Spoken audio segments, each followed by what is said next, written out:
Rodgar, simula ngayon, kamahalan ang itatawag mo sa akin. Alipin.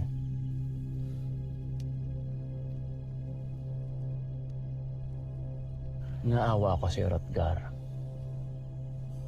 Alam kong nagtatanong ka sa mga sundalo kung anong nangyari sa iyong ina at kay Rosalia.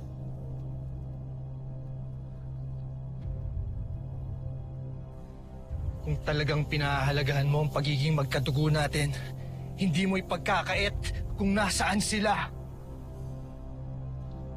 Dinala sila sa hardin ng palasyo kaninang umaga. Kung saan sila pupugutan ng ulo dahil sa kanilang pakikipagsabwatan sa iyo. Wala na sila, Rodgar. Wala ka ng pamilya. Patay na sila. Pati na rin ang sanggol sa sinapupunan ng iyong asawa.